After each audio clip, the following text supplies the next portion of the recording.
दोस्तों इस चैनल पे फर्स्ट ईयर वाले स्टूडेंट्स को बहुत सारे सब्जेक्ट पढ़ाए जाते हैं जैसे कि Hindi, English, pol science, history etcetera. तो सिंपली आपको उन सब्जेक्ट्स की वीडियो देखने के लिए चैनल के आइकन पे क्लिक करना है एंड देन आपके सामने जब अगला इंटरफेस ओपन होगा तो आपको प्लेलिस्ट वाले ऑप्शन पे क्लिक करना है। तो प्लेलिस्ट वाले ऑप्शन पे क्लिक करने के बाद जब आपके सामने बहुत सारी प्लेलिस्ट ओपन होंगी तो आप यहाँ पे देख सकते हैं ये सारे आपकी सब्जेक्ट की सारे चैप्टर वाइज वीडियो मिल जाएंगी आपको यहाँ पे। तो आप एक एक करके वो सारे चैप्टर्स देख सकते हैं। Welcome to Srivastava classes. तो आज के इस वीडियो के अंदर हम अपने सब्जेक्ट इंग्लिश AECC जो हमारी बुक है कम्युनिकेशन, इसके यूनिट 5 जिसका नाम है राइटिंग स्किल्स, इसको करने वाले हैं। ठीक है फ्रेंड्स, हम ऑलरेडी हमारी जो 4 यूनिट है इससे पहले उनको अपलोड कर चुके हैं जिनकी वीडियोस का लिंक आपको डिस्क्रिप्शन बॉक्स में मिल जाएगा।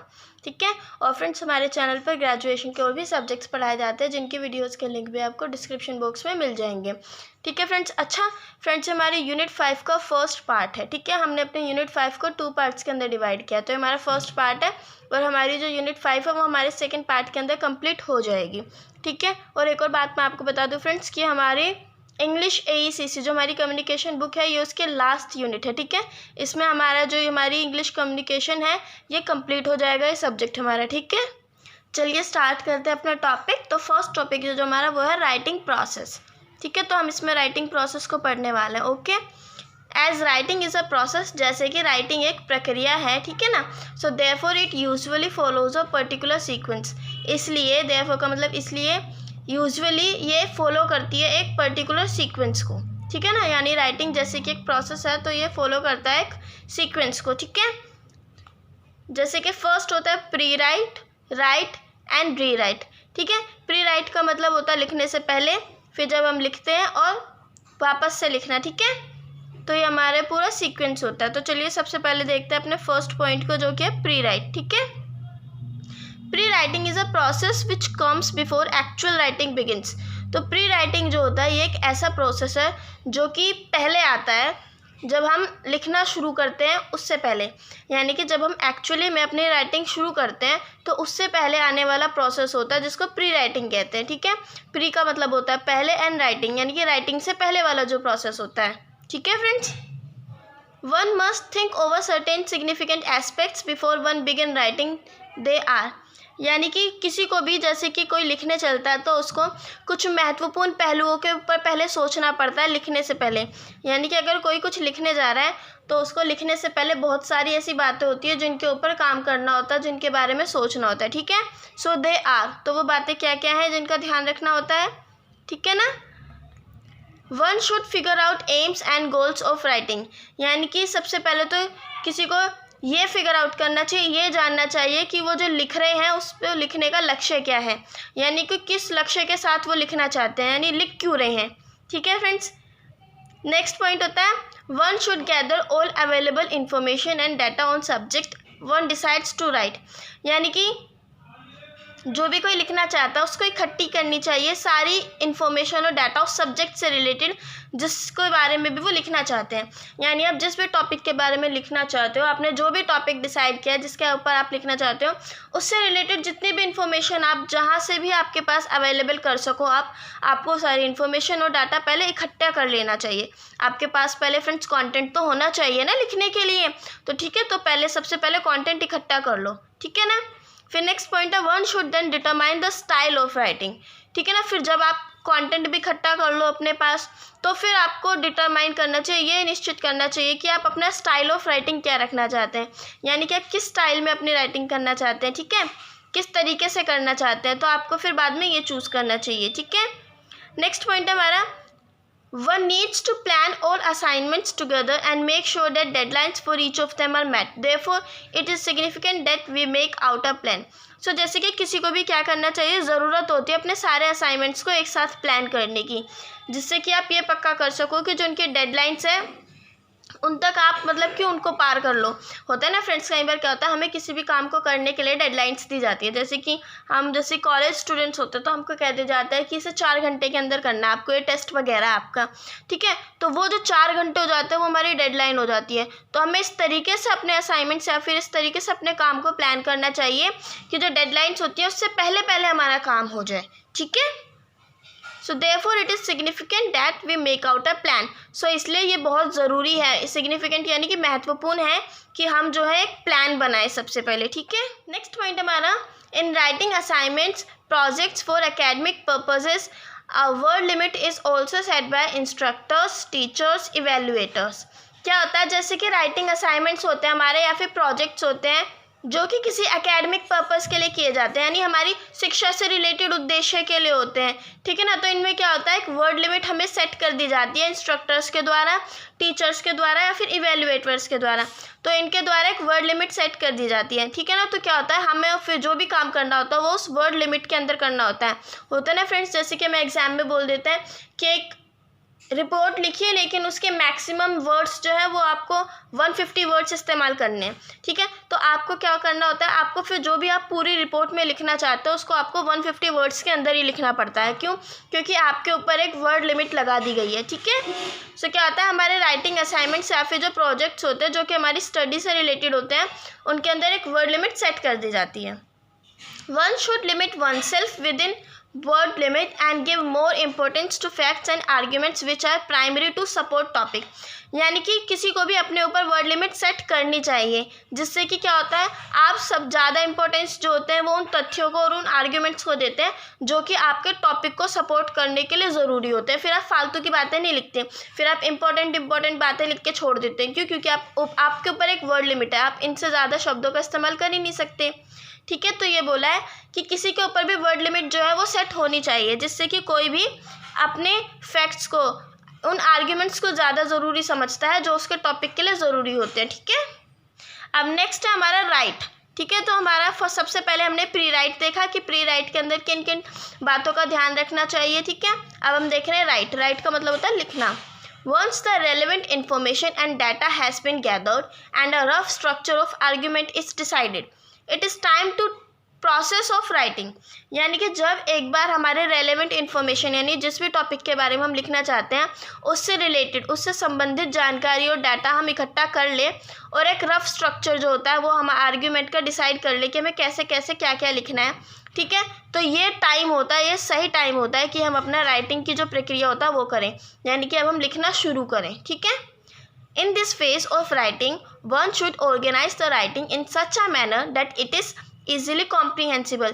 यानी कि राइटिंग के फेज के अंदर क्या होता है, किसी को भी ये मतलब कि ये देखना चाहिए कि आप जो भी लिखो उसको इस तरीके से ऑर्गेनाइज करो, उसको इस तरीके से दिखाओ, इस तरीके से लिखो, इस मैनर से लिखो कि वो बहुत आसानी से समझ आ सके।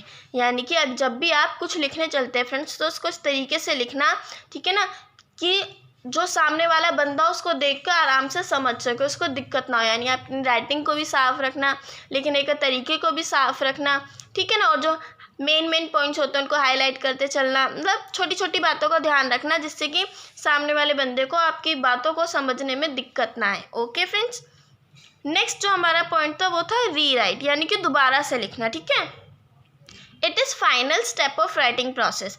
ये जो है राइटिंग के जो प्रक्रिया होती है पूरी उसका फाइनल स्टेप है, ठीक है। This step requires that one revises the rough draft and edits it. तो ये जो स्टेप है इसमें ज़रूरत होती है कि कोई जो उसने रफ ड्राफ्ट बनाया यानी कि जो भी उसने लिखा है उसको एक बार रिवाइज करे, यानी कि उसको एक बार पूरा देखे एंड एडिट करे उसको। यानी अगर उसमें कोई भी गलती रह गई हो या फिर उसको कुछ नया सोचने में, मतलब उसको कुछ नया याद आया हो कि मैं लिखना भूल ही गया, तो उसको भी लिख सकता है। तो इस प्रोसेस के अंदर या फिर ये जो हमारा स्टेप होता है इसके अंदर ये सब होता है कि पहले एक बार चेक कर लेना कि कोई गलती तो नहीं है और फिर उसको एडिट कर देना, ठीक है। तो ये हमारी राइटिंग प्रोसेस हो गया, ठीक है फ्रेंड्स। अब हम करेंगे अपना नेक्स्ट टॉपिक, नोट मेकिंग, ठीक है। नोट मेकिंग क्या होता है, यानी कि नोट्स बनाना, ठीक है ना। बहुत बड़ा कंटेंट दे दो और उसमें से छोटे छोटे करके नोट्स बनाना, उसको कहते हैं note making. Note making is an exercise. Note making एक एक्सरसाइज है that we need to do, जिसे करने की हमें ज़रूरत होती है, because it is a key to success in academic as well as professional fields. क्योंकि ये सफलता की एक चाबी है एकेडमिक में भी, यानी कि हमारी शैक्षणिक पढ़ाई में भी, जो कि हम शिक्षा से रिलेटेड पढ़ाई करते हैं, यानी कि हमारे जो पढ़ाई होती है वो, ठीक है ना, और as well as professional fields, और जो हमारे प्रोफेशनल फील्ड्स होते हैं उनके अंदर भी। यानी कि नोट मेकिंग एक ऐसी एक्सरसाइज है जिसकी हमें ज़रूरत पड़ती है, क्योंकि ये हमारी सफलता की चाबी है हमारी पढ़ाई के अंदर भी और प्रोफेशनल फील्ड्स के अंदर भी, ठीक है। तो नेक्स्ट टॉपिक है हमारा टेक्निक्स ऑफ नोट मेकिंग और हाउ टू मेक नोट्स, यानी कि वो क्या तकनीक है जिनसे हम नोट मेकिंग कर सकते हैं, या फिर हाउ टू मेक नोट्स, यानी कि नोट्स कैसे बनाते हैं, ठीक है। हेडिंग सेम है फ्रेंड्स, ओके।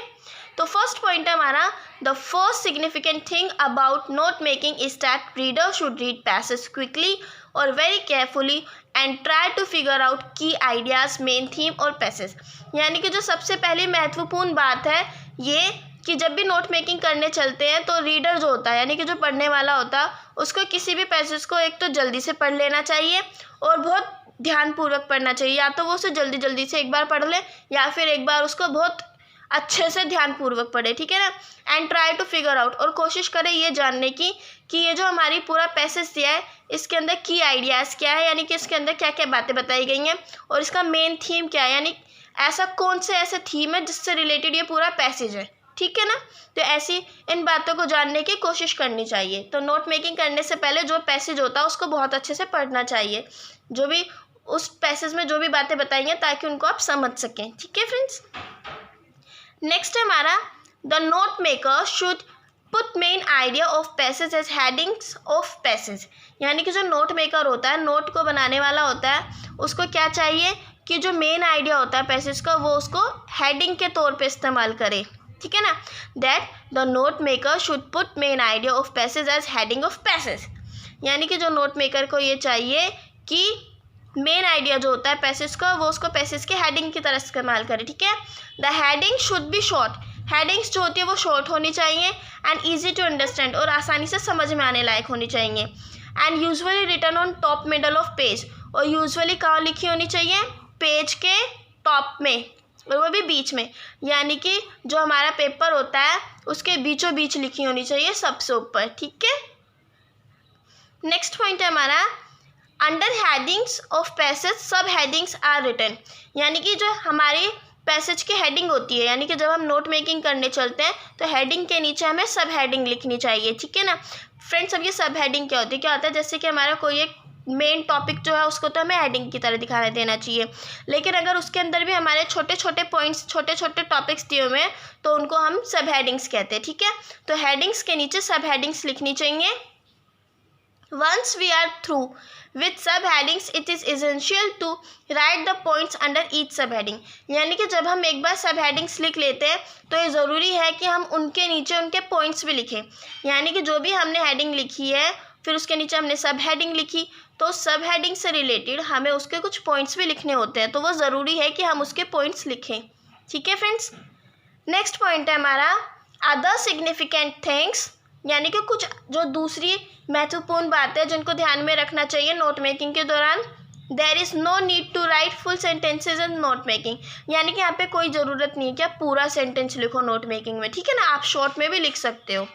और abbreviation should be used as much as possibles, और आपको एब्रीवेशंस का इस्तेमाल करना चाहिए जितना आप कर सको। तो ये एब्रीवेशंस क्या होती हैं, ठीक है फ्रेंड्स, अभी वो बताती हूँ आपको। तो अभी जैसे कि आप इसके अंदर देख रहे हो साइंस, ठीक है ना, तो मैंने साइंस को शॉर्ट में लिखा है SC डॉट। गवर्नमेंट, गवर्नमेंट को शॉर्ट में लिखा है GOVT। राइजिंग, राइजिंग को मैंने दिखाने के लिए, रिप्रेजेंट करने के लिए इस तरीके के साइन का इस्तेमाल कर दिया है।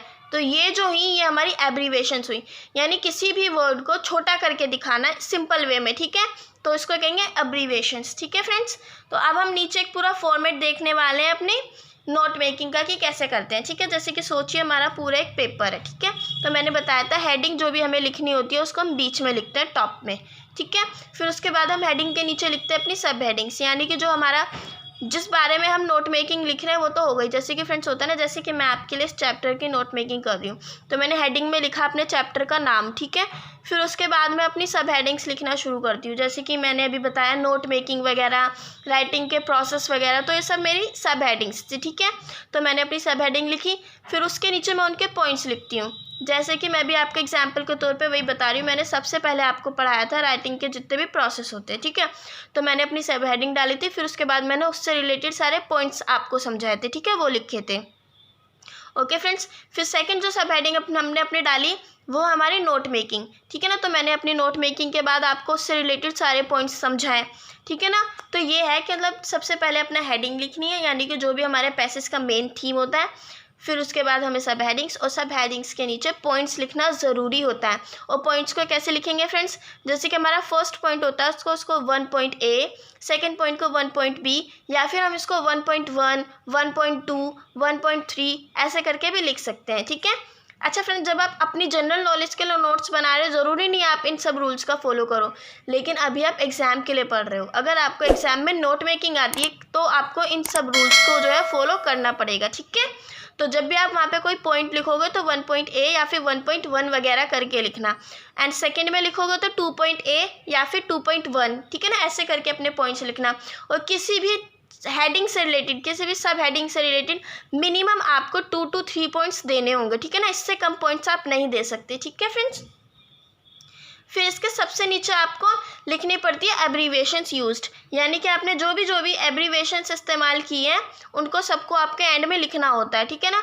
पूरी नोट मेकिंग के दौरान आपने जितनी भी एब्रीवेशंस इस्तेमाल किए, यानी जितने भी शब्दों को छोटा करके इस्तेमाल किया है, वो सब आपको नीचे लिखने पड़ते हैं, ठीक है। तो नोट मेकिंग आपकी तभी कंप्लीट होती है। अगर आपने जो एब्रीवेशंस यूज़ किए हैं उनको नहीं लिखा तो आपकी नोट मेकिंग हाफ रह जाएगी, ठीक है फ्रेंड्स। तो नेक्स्ट जो हमारा टॉपिक है वो हमारा पैराफ्रेजिंग एंड समराइजिंग, ठीक है। तो paraphrasing means putting a piece of writing in new words.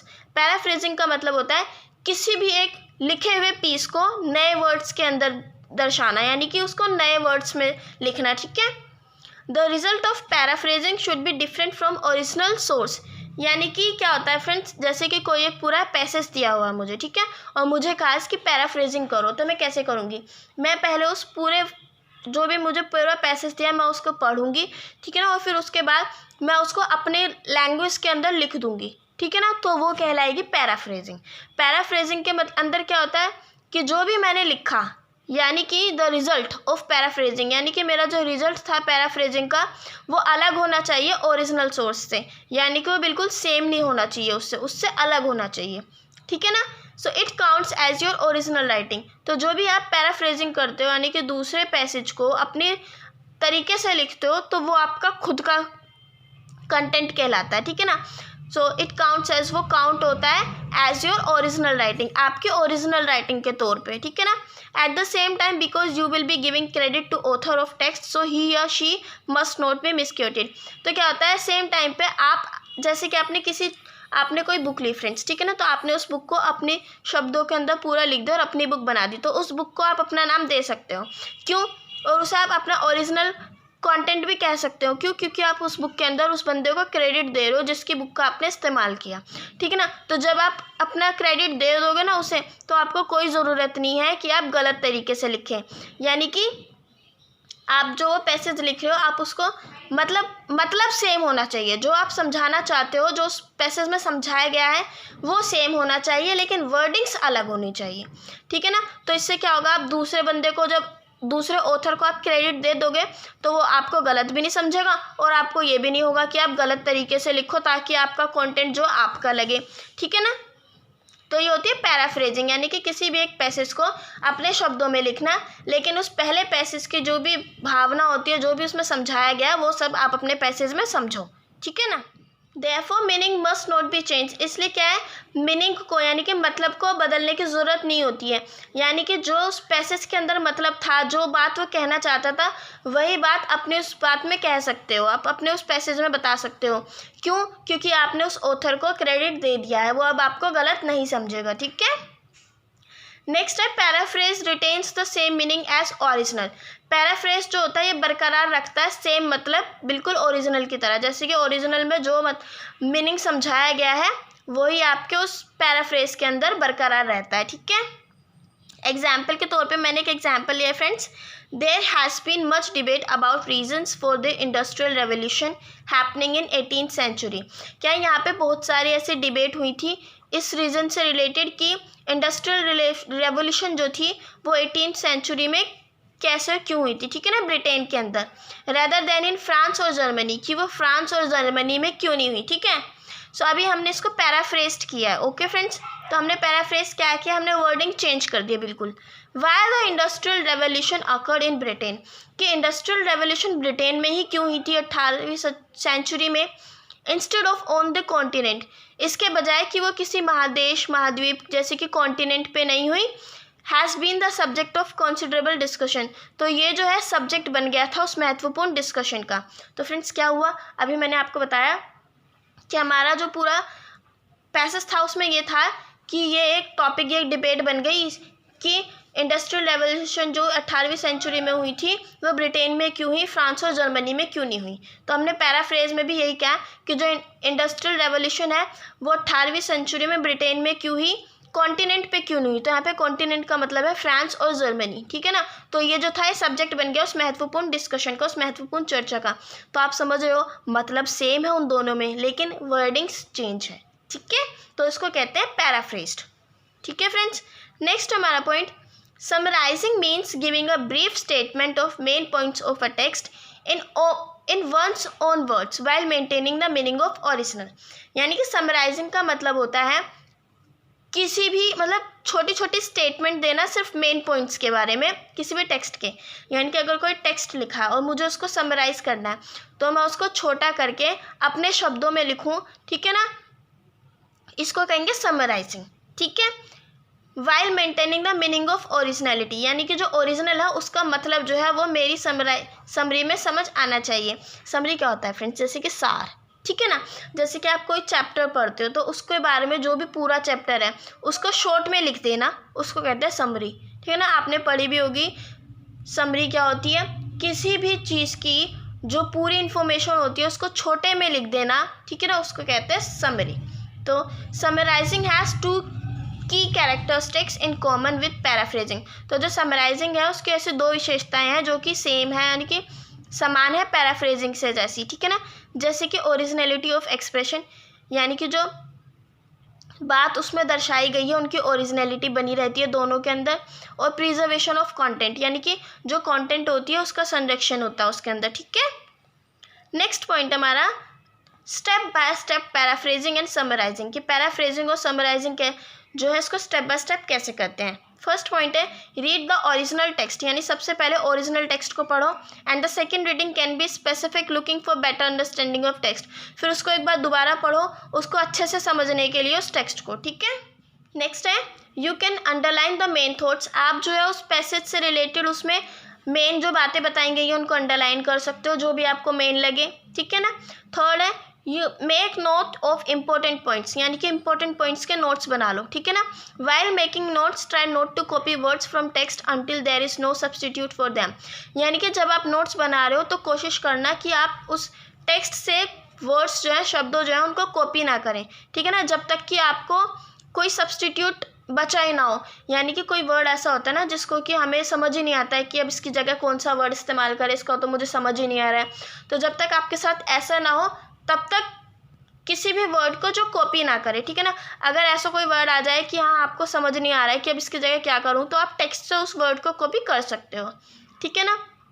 Next point हमारा compare your version with original to see whether all important points have been included, यानी कि फिर जो भी आपने अपने नोट्स बनाए हैं उनको कंपेयर करो ओरिजिनल के साथ, ये देखने के लिए कि आपने सारे इंपॉर्टेंट पॉइंट्स जो हैं उनको इंक्लूड किया है या फिर नहीं किया है, ठीक है। If you find any unique word, अगर आप कोई यूनिक वर्ड यानी कोई अलग सा वर्ड देखते हो ओरिजिनल के अंदर, उस ओरिजिनल टेक्स्ट के अंदर, so then you can also use it, तो आप उसका इस्तेमाल कर सकते हैं, ठीक है ना, अपनी कोट्स के अंदर जो भी आपने लिखा है। To show that borrowing from original, ये दिखाने के लिए इससे क्या दिखता है कि आपने हाँ ओरिजिनल से या फिर जो भी पूरा पैसेज था उससे आपने इस वर्ड को उधार लिया है, ठीक है फ्रेंड्स। तो ये हो गया हमारा कि हम पैराफ्रेजिंग या फिर समराइजिंग किन स्टेप्स के द्वारा करते हैं, ठीक है ना। सबसे पहले जो भी पैसेज दिया होता है उसको पढ़ना होता है, फिर उसको मेन थॉट्स को अंडरलाइन कर सकते हैं, फिर उसके बारे में इंपॉर्टेंट नोट्स बना सकते हैं, फिर उसे कंपेयर करो कि मतलब तो नहीं बदला है, ठीक है ना। और फिर अगर कोई ऐसा यूनिक वर्ड आ जाता है कि मतलब कि जो आपको पता ही नहीं है, आपको लगता है कि हाँ इसका मतलब मैं चेंज नहीं कर सकता, तो उसको आप बोरो कर सकते हो उससे, ठीक है। तो ये जो फ्रेंड्स हमारी यूनिट 5 थी, इसका पार्ट फर्स्ट जो था ये कंप्लीट हो गया है। आई होप आपको क्लियर हुआ होगा। अगर आपको इससे रिलेटेड कोई भी डाउट है तो आप मुझसे कमेंट बॉक्स में पूछ सकते हैं, ठीक है। मैं आपका डाउट क्लियर करने की पूरी कोशिश करूँगी, ठीक है फ्रेंड्स। तो फ्रेंड्स, आप हमें हमारी सोशल साइट जैसे कि फेसबुक, इंस्टाग्राम पर भी कांटेक्ट कर सकते हैं, जिनका लिंक आपको डिस्क्रिप्शन बॉक्स में मिल जाएगा, ठीक है। और अभी टेलीग्राम पे हमने एक ग्रुप बनाया है, जिसके अंदर अगर सोल से रिलेटेड कोई भी इन्फॉर्मेशन आती है या फिर हमारी कोई भी सब्जेक्ट से रिलेटेड वीडियो आती है तो वहाँ पर आपको सबसे पहले इन्फॉर्म कर दिया जाता है, ठीक है। तो आप हमें वहाँ पर भी ज्वाइन कर सकते हैं, ठीक है ना फ्रेंड्स। उसका लिंक आपको डिस्क्रिप्शन बॉक्स में मिल जाएगा। Thanks for watching. जय हिंद, जय भारत। पसंद आए तो लाइक कीजिए, सब्सक्राइब कीजिए एंड शेयर तो ज़रूर कीजिए।